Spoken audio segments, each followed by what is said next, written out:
and not kill my computer.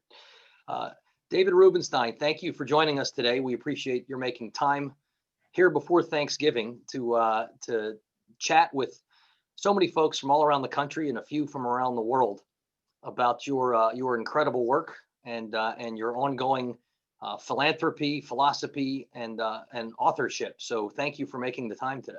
My pleasure. Thank you for inviting me.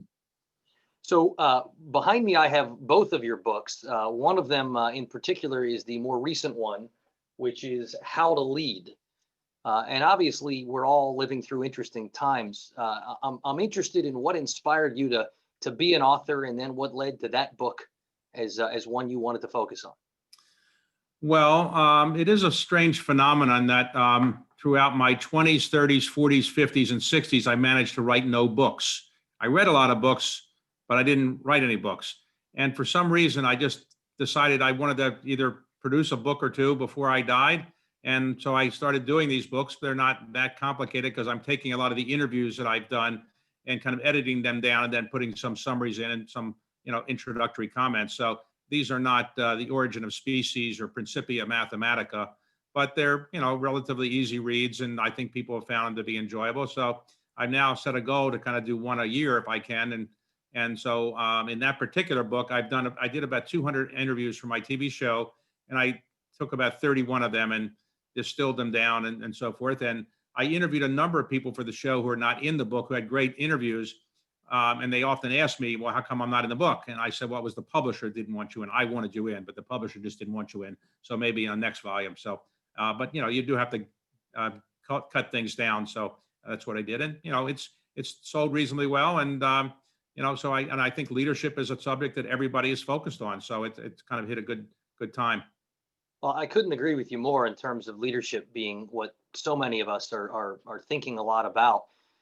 Separate from the individual interviews, which are fantastic, I commend the book, and for that matter, it's a little intimidating interviewing the best interviewer I've ever met. But cross-sectionally, what do you feel like you've learned? What time and again do you think are the hallmarks of great and successful leaders?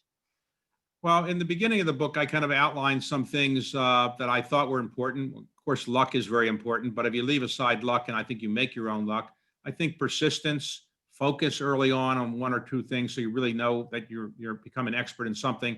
I think failure is important to make sure you've learned how to fail and then pick yourself up. I think it's important to learn how to share the credit, learn how to communicate with your followers so that they will actually follow you and you can be a leader. You can't be a leader without followers.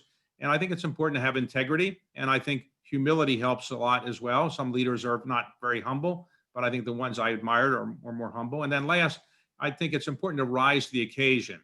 And so, Abraham Lincoln would have been maybe an okay president, but without the Civil War, I don't think he would be considered the greatest president ever. Or FDR wouldn't have been one of our best presidents without the World War II and the depressions. You have to have an occasion where you rise up and you show what you can do in an important situation.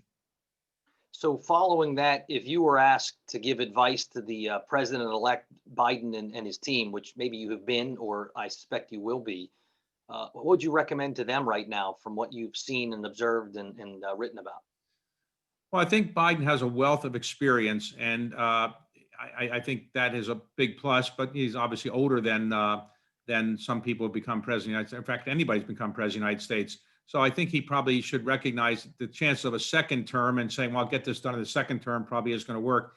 I think he also should recognize you get the most done probably in the first year when there's still a lot of goodwill.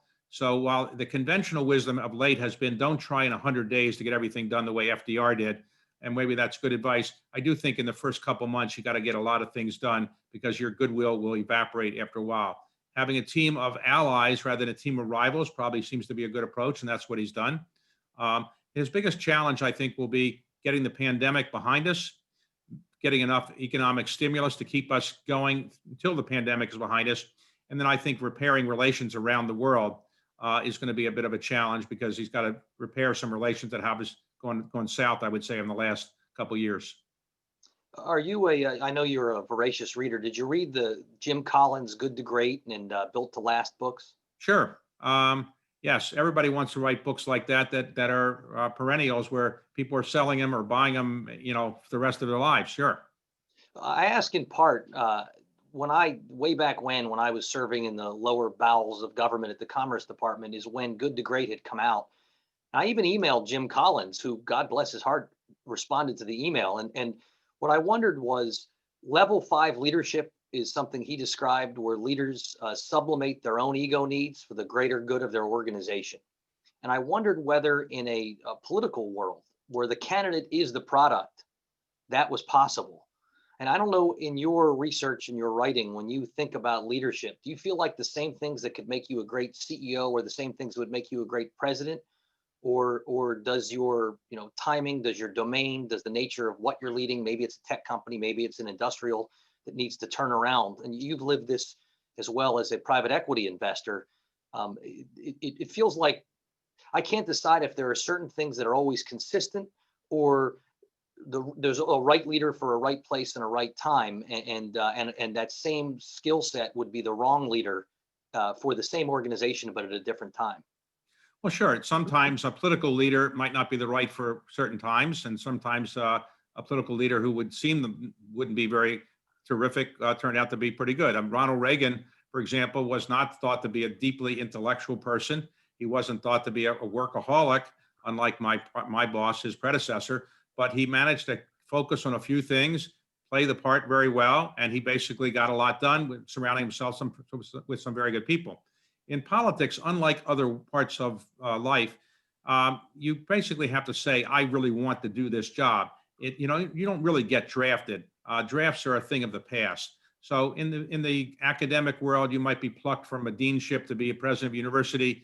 In the business world, you might be plucked from being general counsel or CFO to be the CEO. Things can happen where you don't really try to get it, but people really think you're good at it. In the political world, you really have to say, I'm going to be trying to get this job. I'm filing the fee. You're not really drafted. So it's a different skill set.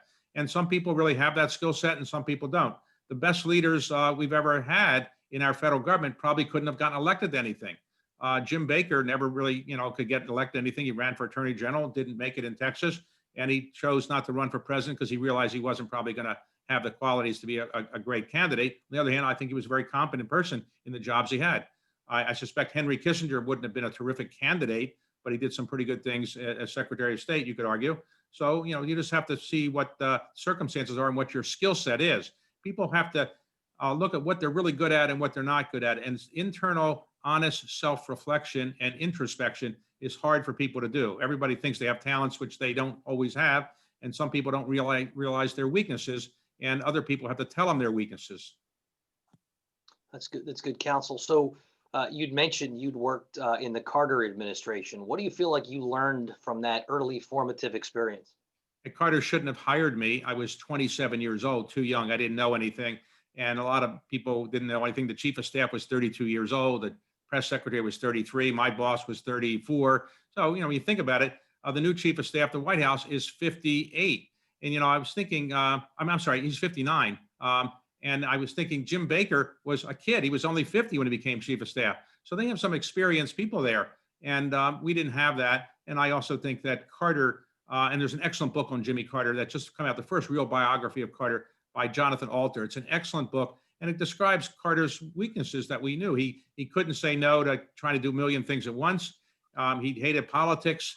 He really didn't like the Democratic Party. He didn't like the labor unions. He had a lot of challenges. It's amazing that he got to be elected president. And when you think about it, probably that couldn't happen again. Somebody just so uninterested in politics, but he caught a wave because of the anti-Watergate feeling. And he was the only moderate running in the time the Democrats had most people on the left side of the party. And so he kind of knocked them off, and he was the only guy standing. That's, by the way, I know we have Steve Case on. I thought Klain was only 54. You may have aged him, but Really? I can look it up I later. thought he was 59 years old. Am I wrong? Steve, Google it, please. You may know off the top of your head. While he looks, so what led you to then, when you left the Carter administration, to decide to start a financial firm in DC? That's not really. Oh, Steve, we got you. I interrupt you with my news. He's 59.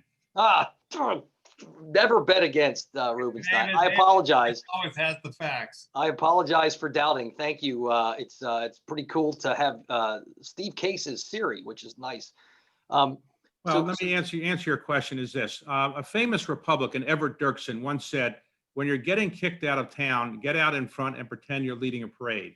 Now, what does that mean? It means take advantage of the situation you found yourself in. So I found myself in Washington as a not very good lawyer. Nobody wanted to hire a Carter White House aide for problems when Reagan was president. And so I decided I would try something different. I was, impressed with what Bill Simon had done as former Secretary of Treasury, building a little buyout firm in New York. I read about it. I thought if I could acquire some people who knew what they were doing, I could maybe help them. And so I decided to do it in Washington because that's where I was. And if I'd gone to New York, I wouldn't have been taken anywhere nearly as seriously as we were taken in Washington. And at the founding, did you think of yourself more as a financial private equity play, or more as an organization whose knowledge of government was a key element of the secret sauce? Well, the phrase private equity had not yet been invented. We were called buyout firms in those days. And even KKR, which did the famous RJR deal in 1989, only had 7 investment professionals in those days. All the firms were very small. They only had one area. They were growth capital or buyouts or maybe venture capital. There just weren't the kind of institutional firms that we had. At the time, I recruited some people that had finance experience in Washington who really knew what they were doing in terms of investing. And we did say when we went out to meet with investors that we understood companies more heavily affected by the federal government than the guys in New York did. It sounded good, and maybe it was true, but maybe the guys in New York knew a little bit about those companies as well. But it made people think, okay, these people understand communications companies or defense companies better because they're in Washington. And when we brought in some former government people who were visible, not me, but people like Frank Carlucci, Jim Baker, it gave us more panache in the sense of convincing people we knew something about government. So a lot of LBO and private equity firms fail. Why did you guys succeed so spectacularly, do you think? We did a couple things that were novel.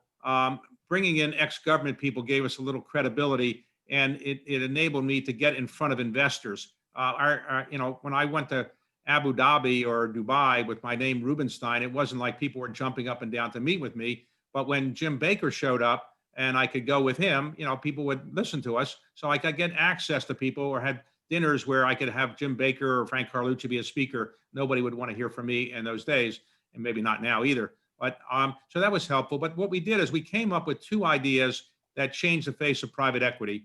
Obviously had to have a reasonably good track record. Nothing would work. But the 2 ideas were these. We decided that we would have multiple funds. In other words, the concept had been in private equity or buyouts. You had a buyout fund or a venture fund or growth capital. That's it. You only had one fund. And you weren't allowed to have more than one fund. We decided to kind of ignore that rule, and we would just have multiple funds. And therefore, we could take our brand that people might like in buyouts and then say, if you like us in buyouts, you might like us in growth capital. You like us in growth capital, you might like us in real estate, so forth. And then I decided I would globalize it by going to Europe, Asia, and around the world and building out local teams that we controlled. And so we institutionalized it and we globalized it. And that was the secret of our going very far. We also had a reasonably good track record that made it work. As you think back on the Carlyle days, what were the biggest, the biggest successes that you're most proud of? Well, building the firm from scratch, with no real finance experience, I am happy about that. We made some mistakes. I know the mistakes much better than I know the successes, and I think about them every single day. I suppose if you're Jewish, you're always thinking about your mistakes and always worried about problems. So I'm always thinking, why did I do that wrong, and so forth. But our successes were building out a global organization and basically building a very, very loyal investor base, and then training people to really be careful investors and always putting the investors first. In interviews, you've talked about you had an opportunity to invest in Facebook, and you passed on it, which as a raw ROI economic matter was a mistake. At the same time, I wonder if, knowing all that you know now, you still regret not investing in Facebook, or and Facebook helps amplify the best in us and absolutely the worst in us. And I wonder, do you still regret that was one you missed? Because ROI, it's great, or maybe you're happy not to have been part of building something that also has a darker side. Well, I'll leave aside that latter issue because that's something that I don't usually think about so much. But what happened was my daughter was an undergrad at Harvard. She met a young man she's now married to. He happened to be a classmate of Mark Zuckerberg at Phillips Exeter and at Harvard. And he said this classmate was starting a kind of dating service where you could look at the pictures of the people you might want to date. And it was on a computer. And I said, look, I've seen that student dating kind of things before. They never really work. In the end, they kind of flop.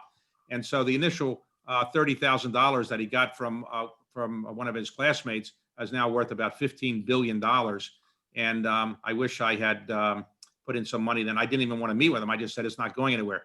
So today I'm the opposite. I meet with everybody because you never know who the next Mark Zuckerberg is going to be, but there aren't that many of them floating around for sure.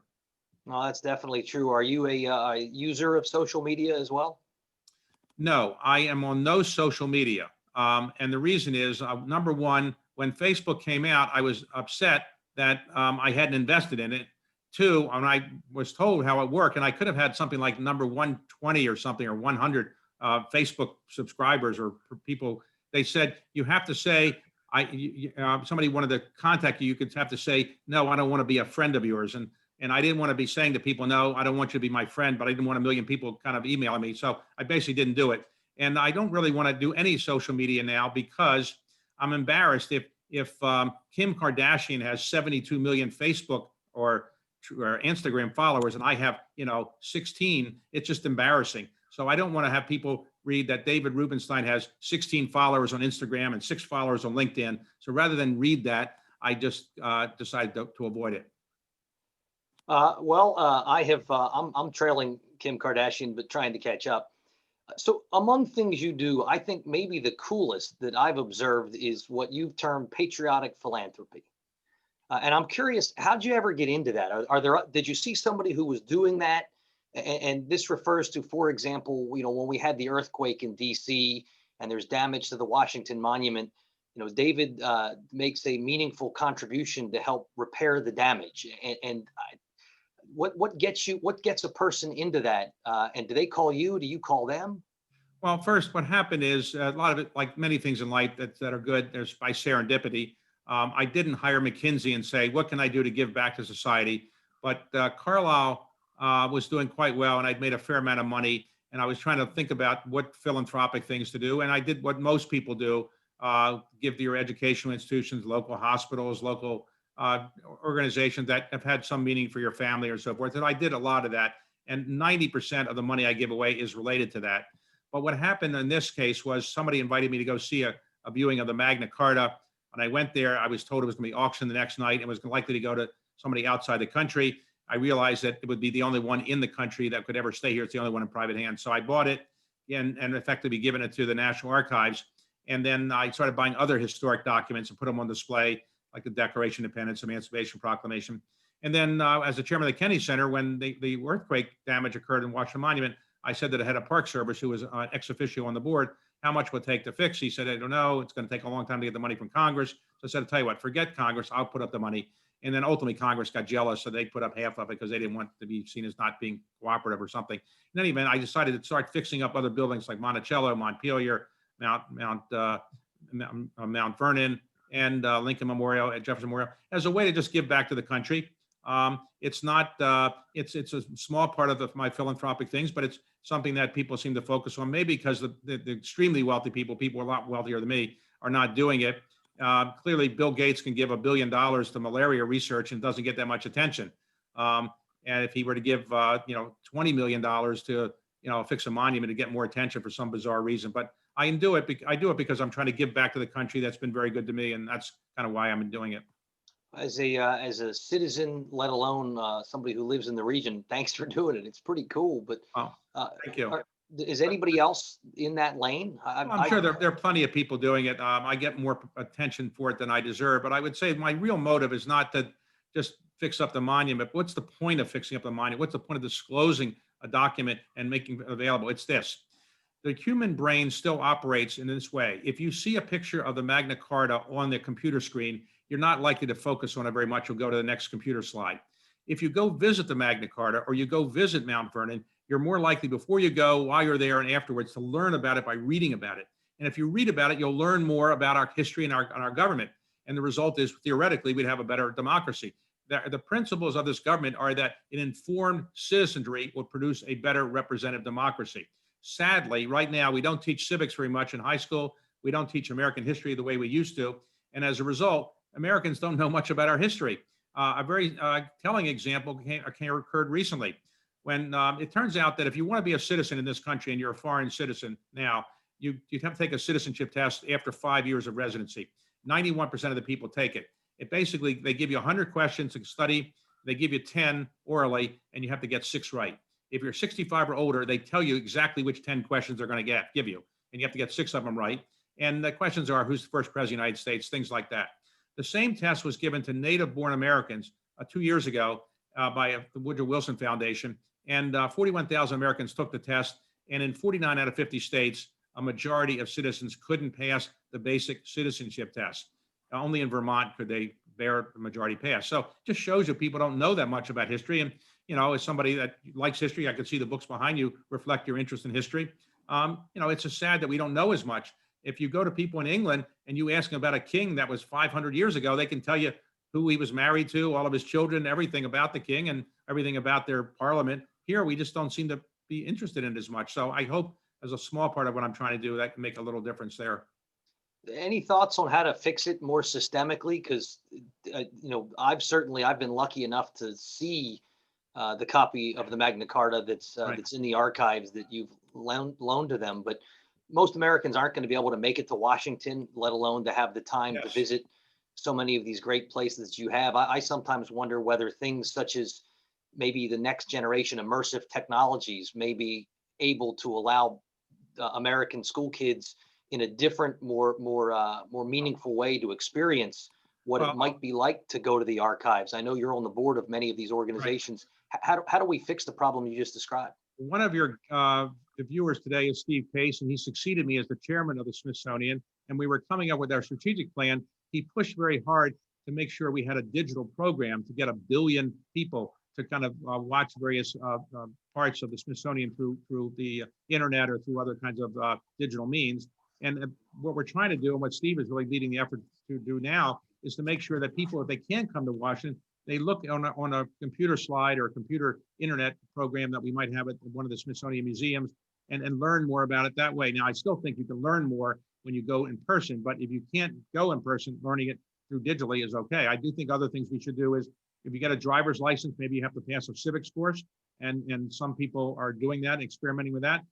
Maybe we would have a situation where, civics is required to graduate from junior high school, or American history course is required to graduate from college. Right now, you can graduate from any college in the country without having to take an American history course. Even a history major in 80% of the colleges doesn't have to take American history course. But we just don't know as much about our history as you would like. In a recent survey, not the Woodrow Wilson one, but 2/3 of Americans couldn't name the 3 branches of government. Wow. By the way, the replay couldn't hear us. Somebody seems to not be on mute. I thought I heard a voice, but so we had General McChrystal on a couple of months ago, and in chatting with the same sort of, how do we get more Americans engaged, both better aware of civics, but also feeling a deeper part of this country. One of the things he discussed was a national service year. I don't know if you've spent much time thinking about it, whether you look at Israel or Singapore, and they tend to be in the military. But it feels like, even if you go back, you're a student of history. One of the reasons that General Washington proposed a national military academy was so that people from all across the country leaders would meet one another and learn more about the rest of the country. And we saw the same effect as a result of World War II, where so many of the GIs, had their horizons broadened, not only for themselves, but about their fellow citizens. Any thoughts on the accomplishability of that? Well, General McChrystal has been leading that effort since he retired from the military, and he's done a very good job in doing so. I think it's very difficult in this country to pull it off, given the size of our country. We have a mandatory 1-year requirement, as there, let's say in Israel, there's a mandatory 2-year military requirement, and in other countries, Singapore has a similar kind of requirement. I think it's hard to do, but maybe we can do something short of that, which is to say that maybe there is for young kids a tuition rebate, or there is for doing some public service, or there is some kind of incentive to do something that gives back to the country when you're 17, 18, 19, or 20, or something like that. I think that would be a good idea. But I also think that we should take advantage of another phenomenon. People are living longer, and people are also now retiring at sometimes a younger age. So we should not ignore the fact that when people retire at 60 or 65, they still have a reasonably good brain and they have a reasonably good body. And we should take advantage of some of our older Americans and let them give back to the country in that way. And I think they would probably be able to do so in a way that transcends what some of the young people might be able to do. No, that's a great point. And I don't know if you voted absentee or in person. I voted in person this year, and was just really moved by the older folks who I assumed wouldn't have been there to check me in and give me the I voted sticker again this year. And, and they had strapped on their shields and their face masks and, clearly view it as such an important part of their ability to give back to their country. Yes, it it was is incredible, and that they do that. And voting is obviously important. I have a book coming out next year on what it means to be an American, and what are the most important qualities of the American body politic. What do people really care about it? And I identify a number of things I think are important. But I had a survey done by Harris Corporation, and Harris Corporation surveyed several thousand Americans, and they came back and said that Americans most value their right to free speech, the right to religious freedom, and the right to vote.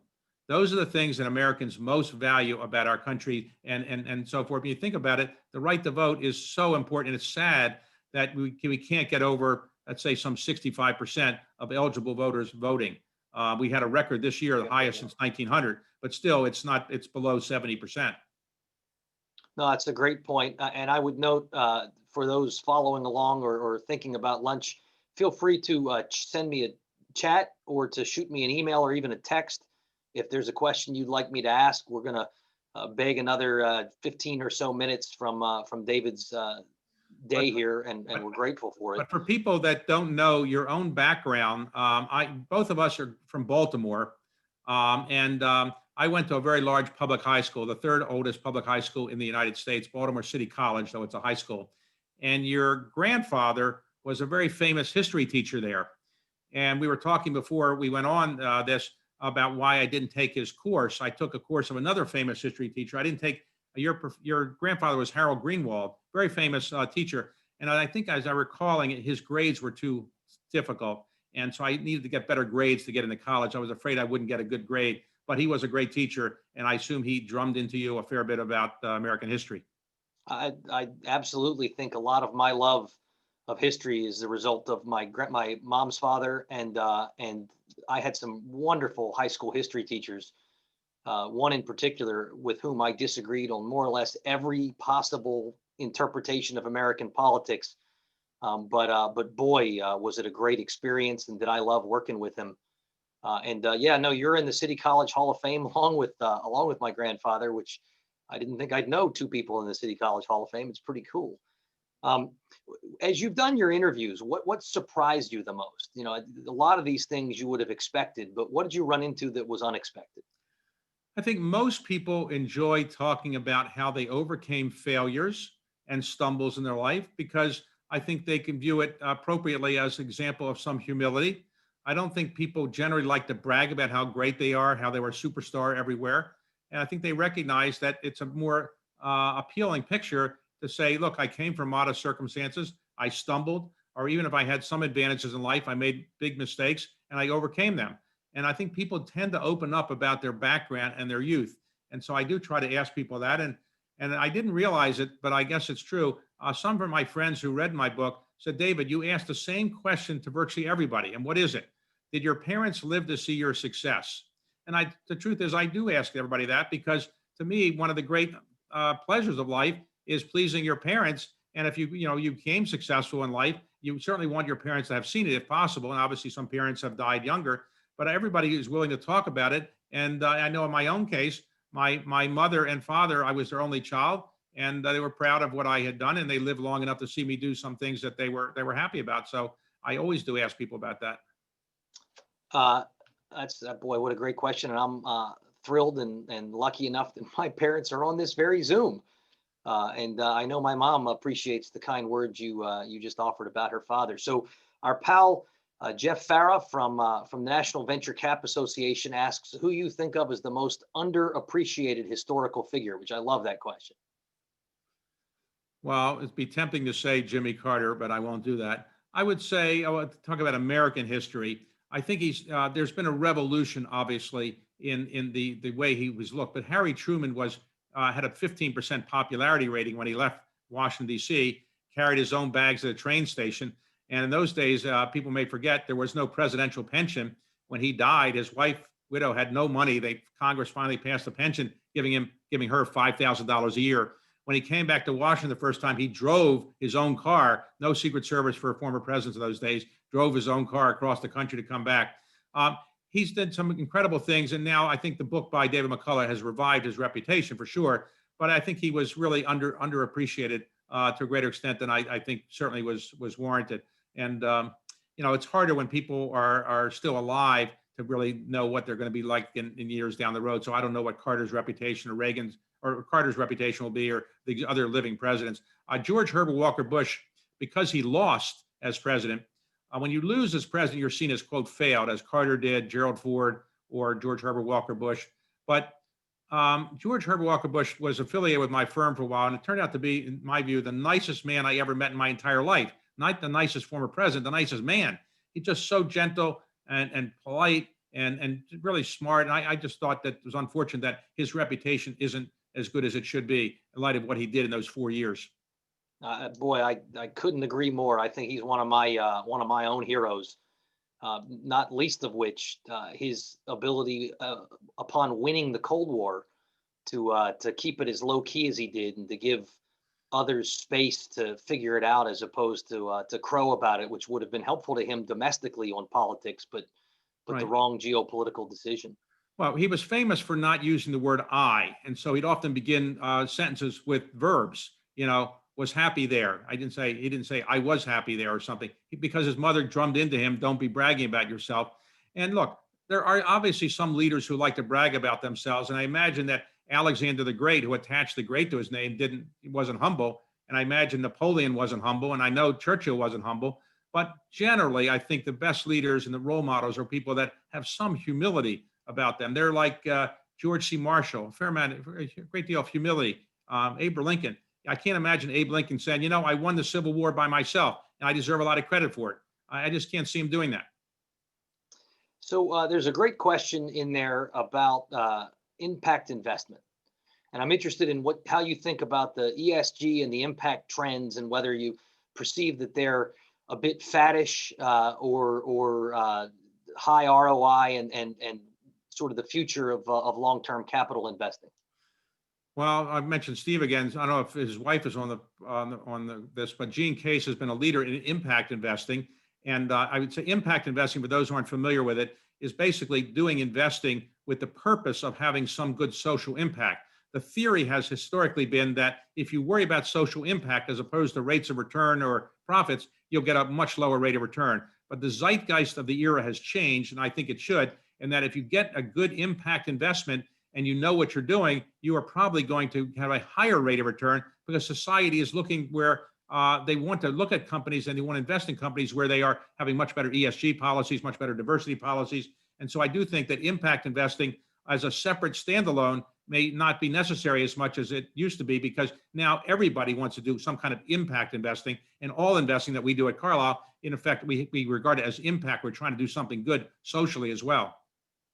It feels like that, David, where you just went, runs into the whole conversation of some describe it as the stakeholder versus shareholder capitalism. Right. Although I feel like it's the way you just described it. It's more honestly, it's short-termism versus long-termism. And if you're not thinking about all your stakeholders, you're not thinking long-term. I don't know if you have thoughts on the ongoing battle between Larry Fink and Milton Friedman's ghost. Sure. For those who haven't followed it, I'd say from the time of The Wealth of Nations, written by Adam Smith in 1776, the general view had been, and more particularly popularized by Milton Friedman in the 1970s, that corporations have one thing they should do: make a profit. And that's their only obligation, and give the money back to the shareholders, let the shareholders do what they want with it. There's been a different view of late. The man Klaus Schwab, who started the World Economic Forum about 50 years ago, he began to popularize the idea that it's not just shareholders, but it's all stakeholders, which is to say employees, customers, the communities, everybody benefiting or affected by a company should be seen as having a stake in that company. And I think that's the more appropriate way to do it. And companies today that don't look at these kind of factors, I think, are just going to be left behind. So I would agree with Larry Fink and others who have taken that kind of position that if you aren't worried about those things today, you're going to get rolled over by people that are focused on those kind of things. That's great advice. Stacy Kerr has asked two fantastic questions. I'm going to do both because it feels a little bit favoritist. But what's the biggest change you perceive coming in the next decade? The most significant trend that you're keeping your eye on? Well, of course, I don't want to tell anybody the things I'm going to invest in over the next 10 years because I don't want competition. But no, to be very serious, I would say that the ESG diversity movement in the United States is going to change our country. And so I do think that you're going to be seeing soon half the boards of our companies will have women on half the board members. You're going to see more women and more diverse members of the senior management. That's going to be a big change. And I do think that you're going to see some real commitment to this country to climate change in a heavier way than we've had before. I think not just because of the appointment yesterday, but I think you're going to see a much greater interest in the United States in trying to tackle that particular problem. And because of COVID, I think more people are focused on their health care and their ability to get access to health care. And if the Bill of Rights was being written today, James Madison would have put in the First Amendment the right to health care. Because I think today it's seen as a universal right of humans to have really good health care. And we don't have that in the Constitution, obviously. But I think increasingly people have been worried about their health and they realize that there's one healthcare system for wealthier people and one healthcare system for people that don't have wealth. And I think we're going to try to change that. It'll be expensive, but I think it's worthwhile to do it. And I think you're going to see that change going on all around the world. Great counsel. Has there been anybody that, and I bet the answer is no, but has there been anybody you've sought to interview that you've been unable to interview? Well, I'm working on the Pope, but he hasn't yet agreed to be interviewed by David Rubenstein, but maybe he will. We're working on that. Obviously, Queen Elizabeth doesn't do interviews. There's some people I know that just don't really want to do interviews that I'm still working on, and I've met over the years, but I just haven't yet convinced them. But I'm working on it. I have interviewed Donald Trump before he was president. I expect to interview him again. I have not interviewed Joe Biden, though I've known him for quite a while, and I hope to do an interview of him at some point in the near future. And maybe I could interview the Mehlman brothers. That would be popular. I think interview the two Mehlman brothers together, right? It's a lot easier to get that than you think. We're at your disposal. But as for the Pope, I know one of my business partners, David Castagnetti, is on. He's my guy for the Pope. He'll make a call. He'll see what he can do for you. Okay. So one question that has been asked looks at universities. Have you interviewed Mitch Daniels in his role at Purdue? Not in his role. I have met with Mitch, and I obviously know him. He's done a really good job. I spend more time on university boards than probably most people because I was on the Hopkins board for 12 years, the Duke board for 12 years, and I served as chair of the Duke board for 4 years. I'm on the University of Chicago board for 10 years, and now I'm on the Harvard board. I spend a lot of time meeting university presidents, and I would say Mitch Daniels had some controversy when he took on that job because he really wasn't a traditional university president, but he's done a spectacular job there. And one of my children got a degree from Purdue, and she could come home raving about the job that he was doing there. So I think he's done a really good job. And if you take a look at let's say the 20 most impressive university presidents currently operating, maybe even the top 10, he'd certainly be there. Well, I agree with that wholeheartedly. He's been really impressive to watch. And I don't know, the question in the queue, which I'd like to tee up here is maybe we'll make it the next to last question, was trying to get your thoughts on the university's business model and whether or not they can continue given the amount of overhead, the amount of debt, and the arguable inaccessibility for so many American families that is American higher education. But it makes me also wonder whether, as you think about whether it's books or the interviews that you do, might be interesting to meet with and to do a series of interviews by you of leading edge university leaders and people who are really thinking about how to 21st centuryize universities. Well, I mentioned Steve again. Steve is brought into the orbit of the Smithsonian, Michael Crow, who is probably one of the most innovative university presidents in the country. He's now the president, been for some time, of Arizona State University, and he's made them probably more digitally oriented than virtually any other university. I think that the model of bricks and mortar will probably change a fair bit. Universities are probably not going to need as much bricks and mortar as they once thought they did. I also think that it's a case where more and more classes will be taught online, with online being improved the way it's being done now, improved from where it is now. But the most important thing I wanted to talk about in higher education, I'd like to make a point on, is this. It is often said that certain people shouldn't go to college because they might be better to be a plumber, they might make more money as a car repairman or something, or they're not quite suited for college. In my view, the purpose of college education, junior college or full four-year college, is not to make money. It obviously that people look at it that way, but it's to train you to be a better citizen, to improve your brain so that the rest of your life you are an educated person and that you can enjoy the pleasures of education. So even if you don't make more money by going to a four-year college, and if you just went to a plumbing training school, I think you should go to college to improve life, because I think your enjoyment of life will be so much better with the education you get in a college.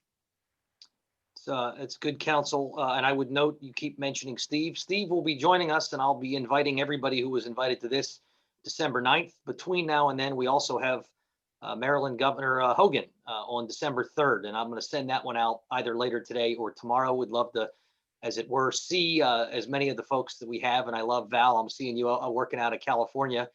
So it's nice to have folks from all around the country. Last question for you, David, is what is your advice to all of us? You've been incredibly successful and incredibly generous, enabled by your success for kind of the more average, folks.